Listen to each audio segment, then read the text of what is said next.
RTC ఉద్యోగుల ఐక్యత, RTC ఉద్యోగుల ఐక్యత, జేఏసీ నాయకత్వం, జేఏసీ నాయకత్వం, కార్మికుల ఐక్యత, సాధించుకుందాం సాధించుకుందాం సాధించుకుందాం. సిద్ధం సిద్ధం సిద్ధం సిద్ధం సిద్ధం సిద్ధం.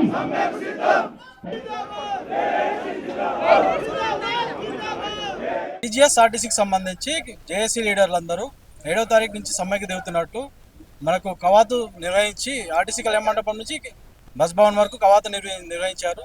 ఈ కవాతు ఎందుకు చేస్తారు, దేనికి సంబంధించి కవాతు నిర్వహించారు, ఆర్టీసీ సమ్మె అనేది కన్ఫర్మ్ చేస్తున్నారా, గవర్నమెంట్ పిలిపించినప్పటి నుంచి వేరే యూనియన్ జేఏసీ లీడర్స్ ఏమైనా గవర్నమెంట్తో ప్రత్యక్షంగా మాట్లాడుతున్నారా? ఇక్కడేమో సమ్మె సంబంధించి జేఏసీ లీడర్ హనుమంత్ మనతో ఉన్నారు. వారిని కవాతు గురించి, స్ట్రైక్ గురించి వాళ్ళని వివరాలు అడిగి తెలుసుకుందాం. అలా చెప్పండి, ఇప్పుడు ఆర్టీసీ జేఏసీ కవాతు నిర్వహించారు, 7వ తారీఖు అనేది కన్ఫర్మా? 7వ తారీఖు నాడు సమ్మె చేయాలనే ఉద్దేశంతో ఈ రోజు కవాతు నిర్వహించడం అన్నది. ఈ కవాతు ముఖ్య ఉద్దేశం ఏంటంటే ముఖ్యమంత్రి గారికి మా యొక్క సమస్య తెలవాలి, అసలు మేము ఏం కోరుతున్నాము, మేము ఏం అడుగుతున్నాము అనేది ముఖ్యమంత్రి గారు తెలవాలనే ఉద్దేశంతో ఈ యొక్క కవాతు నిర్వహించడం జరిగినది. అయితే రాష్ట్ర రవాణా శాఖ మంత్రి గారు కూడా తెలియజేయడం జరిగినది. అయితే ఈ సందర్భంగా మరి ముఖ్యమంత్రి గారికి, రవాణా శాఖ మంత్రి గారికి విజ్ఞప్తి చేస్తా ఉన్నాం. ఆర్టీసీలో ఏదైతే మీరు సమస్యలు పరిష్కరిస్తామని, ఏదైతే టీఎస్ఆర్టీసీ ఉద్యోగులను ప్రభుత్వంలో విలీనం చేస్తారని చెప్పేసి, మరి ఈ యొక్క యూనియన్ ఇస్తామని, మా యొక్క పే స్కేల్ చేస్తామని, మాకు కొత్త బస్సులు కొంటామని ఏదైతే మేనిఫెస్టోలో పెట్టినో ఆ యొక్క మేనిఫెస్టో పెట్టిన సమస్యల ఈ అంశాలను పరిష్కరించాలని కోరాం. ఈరోజు మేము మరి ప్రభుత్వంతో మేము ఫ్రెండ్లీగా అడుగుతున్నాం, ఇది కోపం కాదు, లేకపోతే మా యొక్క నిరసన తెలవాలంటే ఏదో ఒక రూపంలో చూపెట్టాలి, తెలియాలి. కాబట్టి ఈరోజు ఈ యొక్క ఏదైతే కవాతు ద్వారా మన ముఖ్యమంత్రి గారికి విజ్ఞప్తి చేస్తా ఉన్నాం. అయితే ముఖ్యమంత్రి గారిని దీన్ని ప్రిస్టేజ్గా తీసుకోకుండా ఏదైతే గతంలో కేసీఆర్ ఏదైతే కావాలని మరి 2019లో సమ్మె చేస్తే, 54 రోజులు సమ్మె చేస్తే ఆ రోజు యూనియన్లను కూడా తీసేయడం జరిగింది. మరి ఇది బ్రిటిష్ కాలమా, యూనియన్ ఎట్లా తీస్తారు, ఇది యూనియన్ మేము ఇస్తామని ఈ యొక్క గౌరవ ముఖ్యమంత్రి గారు కూడా తెలియజేయడం జరిగింది. అందువల్ల రేవంత్ రెడ్డి గారు మేము అడుగుతా ఉన్నాం, యూనియన్లను మీరు పునరుద్ధరించాలి, ప్రభుత్వంలో విలీనం చేయాలి. ప్రభుత్వంలో ఆర్టీసీ ఉద్యోగులను విలీనం చేస్తే శాశ్వతంగా మీరు ఏదైతే ఆర్టీసీ ఉన్న రోజులు మీ పేరును మర్చిపోరు, మీరు అందరి ఆర్టీసీ కార్మికుల గుడ్డలో నిలిచిపోతారు. అందువలన ఈ యొక్క ఆర్టీసీని ప్రభుత్వంలో విలీనం చేయాలి, అదేవిధంగా మా యొక్క సమస్యలను పరిష్కరించాలి. ఈ రోజు మేము నిజంగా కూడా ఈ ఎండీ వచ్చిన తర్వాత రోజుకు 8 గంటలు డ్యూటీ చేయాలి. మరి కండక్టర్లు, మరి డ్రైవర్లు, మరి అదేవిధంగా సిటీలో ఉన్న వాళ్ళు 7.5 గంటలు డ్యూటీ చేయాలి. కానీ ఈరోజు పరిస్థితి ఏర్పడిందంటే రోజుకు 14, 15, 16 గంటల వరకు డ్యూటీ చేస్తూ ఉన్నాం. కొంతమంది స్టేరింగ్ల మీద చనిపోతా ఉన్నారు. వేతన సవరణ పెంచలేదు. ప్రభుత్వ ఉద్యోగులకు వేతనాలు ఎట్లా ఉన్నాయి, మా యొక్క వేతనాలు ఎట్లా ఉన్నాయి. ఇప్పుడు ఆంధ్రప్రదేశ్లో ప్రభుత్వంలో విలీనమైన వాళ్ళ జీతాలు మా జీతాలు చూస్తే మరి డబుల్ వ్యత్యాసం ఉంది. మాకు సగం ఉన్నది, వాళ్ళకి డబుల్ ఉన్నది. ఇటువంటి వ్యత్యాసంతో మేము పనిచేస్తా ఉన్నాం. ఆ రోజు మేము ఏమనుకున్నామంటే కేసీఆర్ పోతే మాకు మంచిగుండు, మరి ముఖ్యమంత్రి రేవంత్ రెడ్డి గారు వస్తే బాగుంటుందని మేము ప్రచారం చేసాం. ముఖ్యమంత్రిగా కావడానికి మేము కూడా పూర్తిగా అన్ని డిపోలలో కూడా ప్రచారం చేయడం జరిగింది. కాంగ్రెస్ రావాలి, కాంగ్రెస్ కోటేయండి, మరి ముఖ్యమంత్రిగా రేవంత్ రెడ్డి గెలవాలని మేము అనేక విధంగా ప్రచారాలు చేసినాం. మరి ఈరోజు మేము అనుకున్న ప్రభుత్వం వచ్చింది, మేము కోరుకున్న ప్రభుత్వం వచ్చింది. మా యొక్క సమస్యలు మేము కూడా సమయం 1 సంవత్సరంన్నర టైము ఇవ్వడం జరిగింది. ఎందుకు ఇచ్చిన ఆ సమయం కూడా తీసుకోవాలని ఎందుకన్నామంటే మీరు మొదటగా ఫస్ట్ ప్రభుత్వం వస్తే కొద్ది ఆర్థిక ఇబ్బందులు ఉంటాయి, మరి సమస్యలు నెరవేర్చడానికి కొంత టైం పడుతుందని ఆగినాం. మరి ఇప్పుడు కూడా 1.5 సంవత్సరం అయిపోయింది.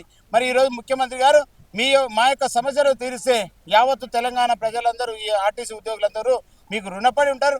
మీ యొక్క సమస్యలను ప్రెస్టీజ్గా తీసుకోకుండా వెంటనే మరి చర్చించి, మరి మీరు చర్చలు అన్నారు, మరి అధికారికంగా ఎలాంటి చర్చలు జరపలేదు. మరి రవాణా శాఖ మంత్రి గారు గవర్నమెంట్ పిలిచింది అని చెప్పేసి చర్చలు చేస్తున్నామని చెప్పేసి కొందరు చెప్పుకుంటున్నారు కదా జేఏసీ లీడర్లు. అది మరి ఆ జేఏసీ ఏంది, మీ జేఏసీ ఏంది? ఇప్పుడు అశ్వత్థామరెడ్డి అనేటువంటిది అప్పుడు 2019లో మోసం చేసిండు, వర్కర్లను సమ్మెను మధ్యలో విచ్ఛిన్నం చేసిండు. మరి ఈ రోజు కూడా అదే పద్ధతిలో మరి ఈ రోజు వరకు కూడా సమ్మె నోటీస్ ఇవ్వలేదు.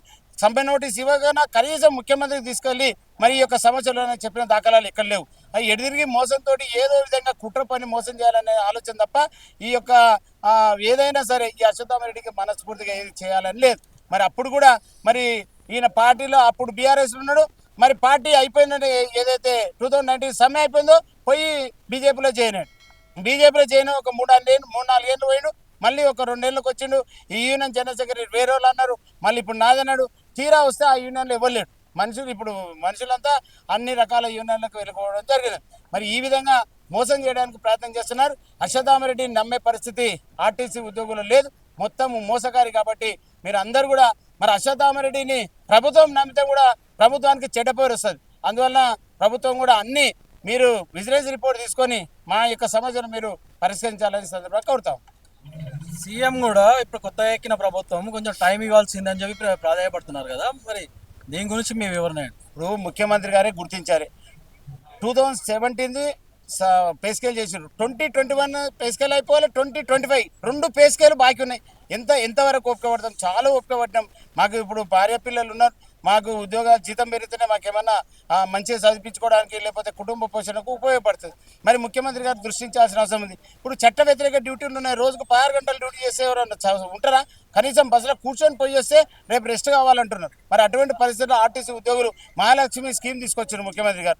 మహాలక్ష్మి స్కీమ్ తోటి ఆర్టీసీ లాభాలలోకి వచ్చింది, ఇది కాదనలేదు సత్యం. మరి ముఖ్యమంత్రి గారికి కృతజ్ఞతలు తెలియజేస్తా ఉన్నాం. కానీ ముఖ్యమంత్రి గారు మేము ఇంత కష్టపడి పనిచేస్తుంటే మహాలక్ష్మి స్కీమ్లో మరి ఒక బస్సులో 50 మంది ఎక్కే బదులు 100 ఎక్కుతారు, 150 కూడా ఎక్కుతారు. అయినా మేము ఓపిక పట్టి మరి వాళ్ళకి సేవ చేస్తున్నాం. మరి సేవదైనాన్ని గుర్తించి మరి మీకు కూడా ప్రభుత్వానికి పేరు తెస్తున్నాం. కాబట్టి మీరు మాకు మా యొక్క సమస్యను కూడా తీస్తే మేము రుణపడి ఉంటామనే సందర్భంగా తెలియజేస్తాం. ముఖ్యమంత్రి గారు మేమైతే అనుకుంటున్నాము సమ్మె జరగదని, ఒకవేళ సమస్యలు పరిష్కరించకపోతే సమ్మె జరుగుతుంది. మరి ముఖ్యమంత్రి గారు నిర్ణయం తీసుకోవాల్సిన అవసరం. సమస్యలు పరిష్కరిస్తే మరి ఇప్పుడు ఆర్థిక సంబంధమైనవి ఏమున్నాయి, ఆర్థిక సంబంధం లేనివి ఏమున్నాయి అనేటి సమస్యలు ఉన్నాయి, చాలా ఉన్నాయి. ముఖ్యమంత్రి గారు మనసు పెట్టి ఒక 15 నిమిషాలు ఆర్టీసీ గురించి ఆలోచన చేస్తే మా యొక్క సమస్యలు అన్నీ మారిపోతాయి. ఎందుకు మారిపోతాయి అంటే రాష్ట్ర వ్యాప్తంగా మరి మహిళలకు మరి ఉచితంగా బస్సులలో ఫ్రీ ఇచ్చిండు, గ్యాస్ ఇచ్చిండు, మరి రైతులకు రుణమాఫీ ఇచ్చిండు, మరి ప్రజలకు మేము కూడా ప్రజల్లో భాగంగా మాకు కూడా ఏదైతే హామీ ఇచ్చారో హామీలు ఇవ్వమంటారు. మేము ముఖ్యమంత్రి గారు తిడతలేం, లేకపోతే ముఖ్యమంత్రి కోపం పడతలేం. మాకు కావాల్సింది మా యొక్క సమస్యలు పరిష్కరిస్తే మేము కూడా మీకు రుణపడి ఉంటాం. అనేక సంక్షేమ పథకాలు ఇస్తూ ఉన్నారు, మరి అనేక విధంగా వాళ్ళని ఆదుకున్నప్పుడు మేము మీ గురించి పనిచేసాం, మాకు కూడా మీకు మా సమస్యలు పరిష్కరించాలని ముఖ్యమంత్రి గారు కోరుతాం.